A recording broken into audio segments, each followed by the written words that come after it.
Following series of deadly confrontations between the Islamic movement in Nigeria and the security agencies, the Shiite group has once again demanded for the unconditional release of its leader, El-Zazaky. The leader of the group, Sheikh Abdullahi Zango, in an exclusive interview with Roots TV Nigeria said over 47 of its members were killed and over 1,000 more still unaccounted for. I'm not going to talk to an academia, Sheikh Abdullahi Zango, to really give us and dissect things on what happened on the first, second, third day and what the Shiite movement intend to do if their leader El-Zazaky is not released. Sheikh, I'm here with you and you are welcome to Root TV. Thank you very much. What happened on Saturday, that is at Zuba, we are performing our annual symbolic trek, which represents after the martyrdom of the grandson of the holy prophet Hussein in Karbala. His household and his companions, his disciples, were taken as war prisoners, and then they trekked with them from Karbala to Kufa, from there to Sham in Syria. So after how many years, it has become part of Shia's faith. Every year they take a distance. Like now in Iraq, people every year gather about, and it is the largest gathering in the world, about 25 million. They trek from Najaf to Karbala, where Imam was martyred. That place is about 80 kilometers. So those of us who are not opportune to go there in our different countries, we also take either before the massacre in Zaria, we used to trek from all over the country and go to Zaria and celebrate the day, the 40th day after the martyrdom, and then they will address us on that gross injustice that was meted, oppression that was meted to the grandchildren of the prophet, and then we disperse. Now that our leader is under detention and we are trying to seize the opportunity to protest peaceful one to the whole world, we decided to make that 3 days trekking to Abuja and gather here and address people and disperse peacefully. This was our intention, and security agents, being that they have informants inside us, they decided to plan ahead time. And even in Zuba, they were ready with their guns and everything. They came to attack. There was no attack. That's what the GOC, General Officer Commanding of First Division, that statement he made was a blatant lie. There was no any atom of truth in it. That a group of soldiers, a convoy conveying ammunition to Kaduna, Shia protester attacked. This was a lie.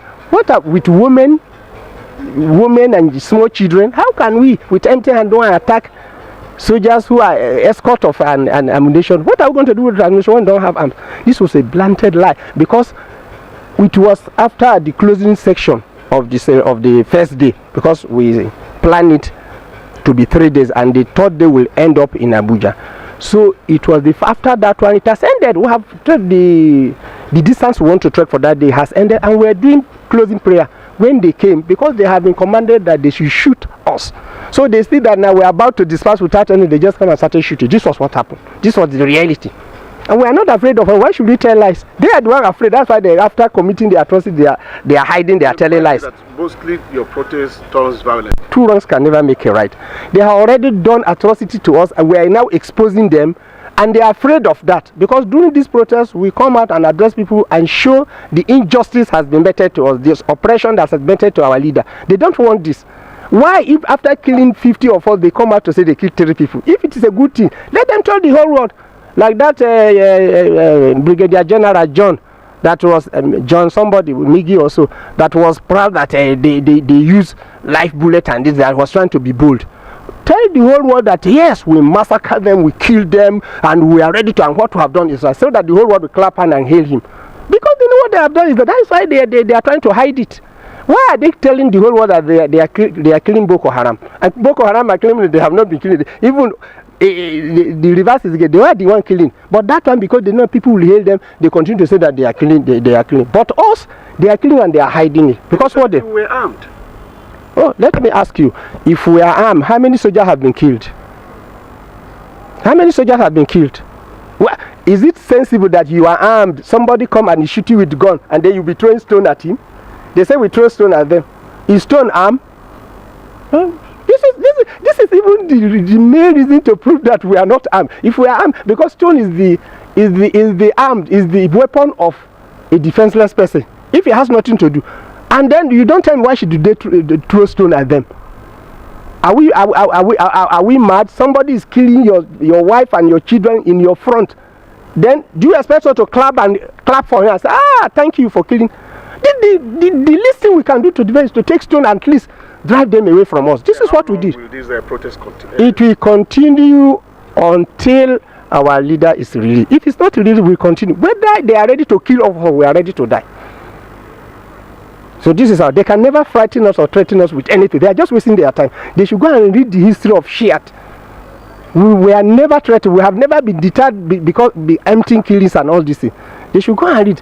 So it is better for them to come to their senses and do what is right by releasing our leader unconditionally, because his health condition is deteriorating on daily basis. And if anything should happen to him, I'm sorry, we cannot guarantee the security of this nation, because we are millions. He's the only person who can control us. Do, don't do, and do. Now I cannot control the millions of us. If anything should happen to him, I'm sorry, because the country will be thrown into chaos. Because some people spontaneously, they will just spread up, and which we cannot control. It will just be uncontrollable. So this is my advice to them. If they need any negotiations, they should obey the court order. Section 287 of the Constitution has stated that if a competent Nigeria, all authorities and persons in Nigeria should abide, there is a binding obligation to every citizen of Nigeria to abide by decision of a competent court, and whoever disobey should be punished, should be sanctioned. That's what is in the Constitution. Then why have they not obeyed it? And they are telling us to obey the government. Why the government is not obeying the law of the country? So this is our thought. We will never cease to protest, except if our demand is met. Release our leader today. You will not see us tomorrow, except for any new development. Thank you very much. Thank you.